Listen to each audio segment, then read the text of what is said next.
নমস্কার। অমৃত সুরলহরীতে সবাইকে স্বাগত জানাই। আমি সুপ্রিয়া। আজ আপনাদের সঙ্গে যে বিষয়টি নিয়ে আলোচনা করব সেটি হলো নেতাজি সুভাষচন্দ্র বসু কেন সন্ন্যাস ধর্ম গ্রহণ করেননি এবং নেতাজি সুভাষচন্দ্র বসুর চোখে স্বামী বিবেকানন্দ এবং শ্রীরামকৃষ্ণদেব কেমন ছিলেন। নেতাজি সুভাষচন্দ্র বসু খুব ছোট বয়স থেকেই শ্রীরামকৃষ্ণ স্বামী বিবেকানন্দের ভাব আত্মস্থ করেছিলেন, তাই তিনি সন্ন্যাস নেবার সংকল্প করেছিলেন। তিনি তার মাকে একবার চিঠিতে লিখেছেন, যদি মানুষ জন্ম লাভ করিয়া মানুষ জীবনের উদ্দেশ্য না সফল করিতে পারিলাম, মানে ঠাকুর যে কথাটি বলেছেন যে মানুষ জীবনের উদ্দেশ্য হলো ঈশ্বর লাভ করা। বলছেন, যদি মানুষ জন্ম লাভ করিয়া মানুষ জীবনের উদ্দেশ্যই না লাভ করিতে পারিলাম, যদি গন্তব্যস্থলে পৌঁছাইতে না পারিলাম, তবে আর কি হইল। যেমন সকল নদীর গন্তব্যস্থান সমুদ্র, সেইরূপ সমস্ত জীবনের গন্তব্যস্থান ঈশ্বর। যদি মানুষ ঈশ্বর লাভ করিতেই না পারে, তবে মনুষ্য জন্ম বৃথা, আর পূজা জপ ধ্যান সবই বৃথা, সব কেবল ভণ্ডামি। এখন আর বাজে কথায় সময় নষ্ট করিতে ইচ্ছা হয় না। ইচ্ছা হয় কেবল একটা ঘরে বন্ধ হয়ে থাকি আর সমস্ত রাত ধ্যান চিন্তা এবং পাঠে অতিবাহিত করি। সুভাষচন্দ্র বসুর মেজদা সুরেশচন্দ্র বসু লিখেছেন, 9 বছর বয়সে সুভাষচন্দ্র ভোর 4টের সময় ছাদে উঠে গান করত এবং বাড়ির সকলে তখন গভীর নিদ্রায়। পরবর্তী কয়েক বছর তিনি আরও 3-4 জনকে নিয়ে একটি অর্ধগুপ্ত স্থানে ধর্মগ্রন্থ পাঠ আলোচনা ও ধ্যান অভ্যাস করতেন। স্বামীজির মানব সেবা তাকে বিশেষভাবে আকৃষ্ট করেছিল। সুভাষের অন্তর্লোকে বৈরাগ্যের ছোঁয়া দেখা দিয়ে গিয়েছিল। স্বামীজির লেখা এই কবিতাটি তিনি প্রায় পাঠ করতেন। গঙ্গার জলে নেমে ইংরাজিতে তিনি আবৃত্তি করতেন বিবেকানন্দের কালী দা মাদার। সাহসে যে দুঃখ দৈন্য চায়, মৃত্যুরে যে বাঁধে বাহু পাশে, কাল নিত্য করে উপভোগ, মৃত্যুরূপা তারই কাছে আসে। তিনি কলকাতায় এলে বেলুর, দক্ষিণেশ্বর প্রভৃতি স্থানে রীতিমতো যাতায়াত করতেন। বেলুর মঠে স্বামী শারদানন্দ কিংবা দক্ষিণেশ্বরের পঞ্চমঠিতে মা আনন্দময়ী মায়ের সান্নিধ্য সহ সুভাষের বহু আধ্যাত্মিক ভাবভাবনার নীরব সাক্ষী হয়ে বয়ে চলেছে আর কি গঙ্গা। সেই সুভাষচন্দ্র বসুই স্বামীজি প্রসঙ্গে বলছেন, বিবেকানন্দ সম্বন্ধে কিছু লিখতে গেলেই আমি আত্মহারা হয়ে যাই। আমি ঘন্টার পর ঘন্টা বলে গেলেও সেই মহাপুরুষের বিষয় কিছু বলা হবে না। এমনই ছিলেন তিনি মহৎ, এমনই ছিল তার চরিত্র, যেমন মহান তেমনি গভীর। আজ তিনি জীবিত থাকলে আমি তাঁর চরণেই আশ্রয় নিতাম। হে মহাপ্রাণ, শক্তি দাও, এই বিরাট কাজের ভার বইবার শক্তি দাও। অন্যত্র নেতাজি বলছেন, বিবেকানন্দের কথা বলতে গেলে হারিয়ে ফেলি নিজেকে। কে বুঝবে তাকে, কে বুঝেছে তাকে? অসম্ভব। সুগভীর তিনি, জটিল, ঋদ্ধময়, ত্যাগে বেহিসাবি, কার্যে বিরামহীন, প্রেমে সীমাহীন, জ্ঞানে সমুদ্র গভীর, সমালোচনায় অগ্নিবর্ষী, আর সারল্যে শিশু, একেবারে শিশু। এ জগতে তার তুল্য নেই, কেউ নয়। আমি কে যে বলবো তাঁর কথা? নেতাজি সুভাষচন্দ্র বসু আবার এই নেতাজি সুভাষচন্দ্র বসুই শ্রীরামকৃষ্ণ প্রসঙ্গে একটি চিঠি লিখেছেন তার বন্ধু হেমন্তকে। দিনটি ছিল শুক্রবার রাত, অক্টোবরের 3 তারিখ, সাল 1914। তিনি লিখছেন এলগিন রোডের বাড়ি থেকে সেই বন্ধু হেমন্তকে, মনে পড়ে একটা চিত্র, কালী মন্দির দক্ষিণেশ্বরে, সম্মুখে খড়গহস্তা মা কালী আনন্দময়ী শিবের আসনের উপর অধিষ্ঠিতা, শতদলবাসিনী। তার সম্মুখে একটি বালক, বালক হইতেও বাল প্রকৃতি, আধো আধো স্বরে কাঁদিতেছে এবং কাকে যেন ডেকে ডেকে বলিতেছে, মা এই নাও তোমার ভালো, এই নাও মন্দ, এই নাও তোমার পাপ, এই নাও তোমার পুণ্য। করালমুখী ভীষণ দ্রষ্টা মা অল্পেতে সন্তুষ্ট নন, সব গ্রাস করিতে চায়। তাই ভালোও চাই, মন্দও চাই, পুণ্যও চাই, পাপও চাই। বালককে সবই দিতে হইবে, না দিলে শান্তি নাই, মাও ছাড়িবে না।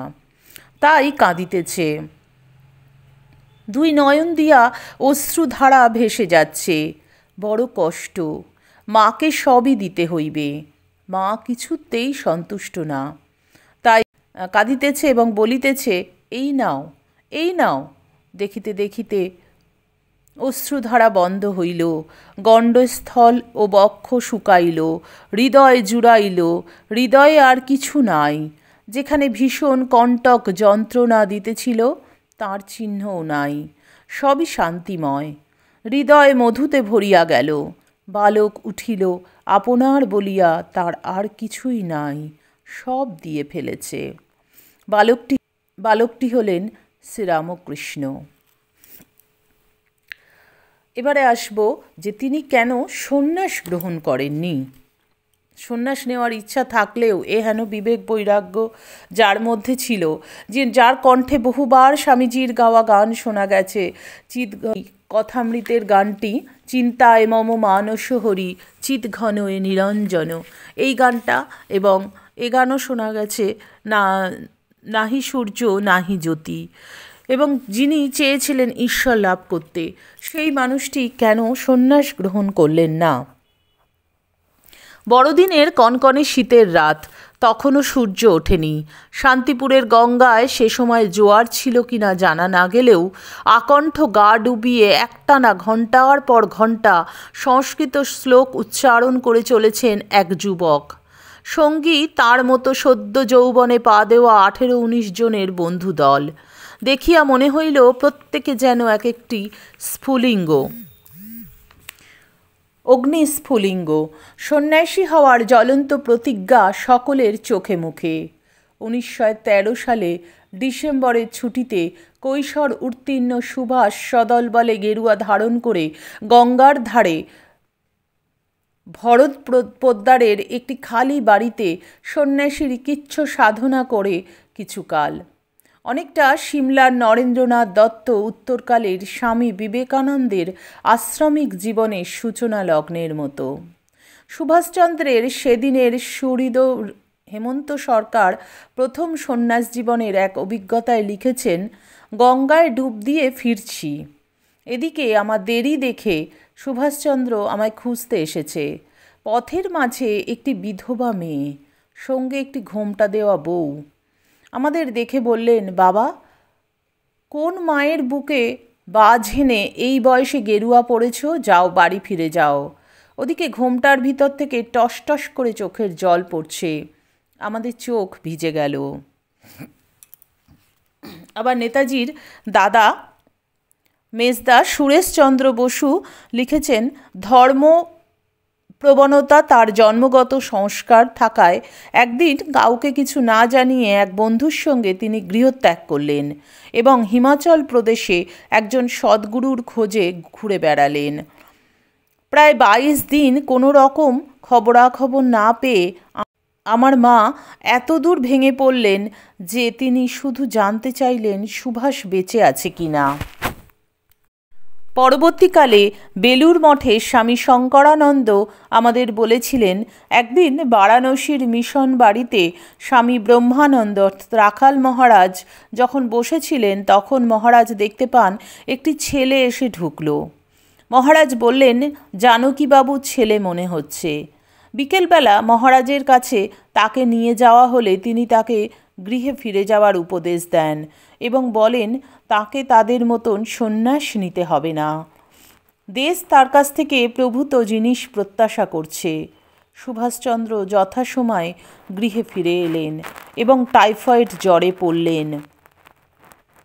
গুরুর সন্ধানে তীর্থে তীর্থে ঘুরে বেড়ানোর সময় অনিয়ম এবং কিচ্ছ সাধনের কারণ বলেই মনে হয়।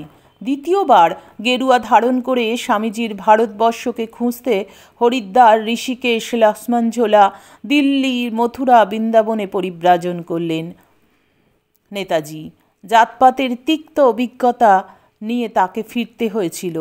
তিনি উপলব্ধি করেছিলেন রাজনৈতিক পরাধীনতা জাতির মানসিকতাকেও পরাধীন করে তোলে এবং সেজন্যই তিনি আর সন্ন্যাস ধর্ম গ্রহণ করলেন না। তিনি দেশের কাজে নিজেকে নিমজ্জিত করলেন। আজ 23শে জানুয়ারি সেই মহাপুরুষকে, মহান বিপ্লবীকে আমরা পেয়েছিলাম, যার জন্য আমরা স্বাধীনতা পেয়েছি। তিনি বলেছিলেন, তোমরা আমাদের রক্ত দাও, আমি তোমাদের স্বাধীনতা দেব। কতটা রক্ত আমরা ঝরাতে পেরেছি জানি না, কিন্তু আমরা স্বাধীন তো অবশ্যই হয়েছি। ইংরেজ শাসনের হাত থেকে আমাদেরকে রক্ষা করে গেছেন তিনি। তার চরণে আমার প্রণাম জানাই। আশা করি আপনারাও জানতে পারলেন যে স্বামীজি চোখে নেতাজির চোখে স্বামীজি এবং শ্রীরামকৃষ্ণদেব কী ছিলেন এবং তিনি কতটা শ্রীরামকৃষ্ণ ও স্বামীজির অনুরাগী ছিলেন। তিনি কেন সন্ন্যাস ধর্ম গ্রহণ করলেন না জেনে আপনারাও আশা করি উপকৃত হলেন। আপনাদেরও ভালো লাগলে প্রতিদিনের মতন লাইক, কমেন্ট, শেয়ার করবেন। গতকাল যে ভিডিওটি করেছিলাম সেটি হলো রামলালার প্রসঙ্গে, ঠাকুরের সঙ্গে রামলালার যে প্রেমের বন্ধনের সম্পর্ক এবং যে লীলা খেলা সেটা নিয়েই। সেখানে প্রিয়া চক্রবর্তী কমেন্ট করেছেন, খুব ভালো লাগলো। জয় রামলালা, জয় শ্রী রামকৃষ্ণদেব, জয় শারদেশ্বরী, জয় স্বামীজি। আচ্ছা, মনিকা ত্রিপুরা কমেন্ট করেছেন, জয় শ্রীরাম, জয় ঠাকুর, জয় মা, জয় স্বামীজি, খুব ভালো লাগলো দিদি ভাই। সীমা চ্যাটার্জি কমেন্ট করেছেন, জয় শ্রীরাম, জয় ঠাকুর, জয় মা, জয় স্বামীজি, খুব সুন্দর। সুমিত্রা সেনগুপ্ত দিদি কমেন্ট করেছেন, সত্যি খুব ভালো লাগলো। মজুমদার বিকাশ কমেন্ট করেছেন, দারুণ লাগলো দিদি ভাই। আপনাদের এই কমেন্ট আমাকে অনেকখানি উৎসাহ যোগায় এবং আমিও অনেক কিছু জানতে পারছি, অনেক সমৃদ্ধ হচ্ছি অনেক বিষয়ে জানতে পেরে। যেমন আজকের এই নেতাজির প্রসঙ্গটি, নেতাজি যে কতটা অনুগামী ছিলেন, কতটা অনুরাগী ছিলেন, কতটা স্বামীজিকে তিনি ভালোবাসতেন, সে প্রসঙ্গটা জানতে পারলাম। এবং তিনিও যে সন্ন্যাস নিতে ইচ্ছুক ছিলেন কিন্তু নিতে পারেননি, সেটা জানা ছিল না, সেটাও আমি জানতে পারলাম এবং আপনাদেরকেও জানালাম। আমি যে বইটির সাহায্য নিয়েছি, এই তথ্যগুলি সংগ্রহ করেছি যে বই থেকে, সেটি হলো সাপ্তাহিক বর্তমান, নেতাজির চোখে স্বামীজি। এটি লিখেছেন জয়ন্ত চৌধুরী। ওনার লেখা থেকে আমি তুলে ধরলাম। আশা করি আজকের আলোচনা ভালো লাগলো। যেতে যেতে বলবো, ঠাকুর মায়ের কৃপায় আপনারা সকলে খুব ভালো থাকুন, সুস্থ থাকুন, সকলের মঙ্গল হোক, সকলের ভালো হোক। ঠাকুর মা স্বামীজির চরণে আমার আভূমি লুণ্ঠিত প্রণাম জানিয়ে আজকের ভিডিও এখানেই শেষ করব। আবার আপনাদের সঙ্গে দেখা হবে আগামী ভিডিওতে। হরি ওম তৎসৎ। শ্রী রামকৃষ্ণ অর্পণমস্তু। জয় মা শারদেশ্বরী, জয় তু স্বামীজি মহারাজ।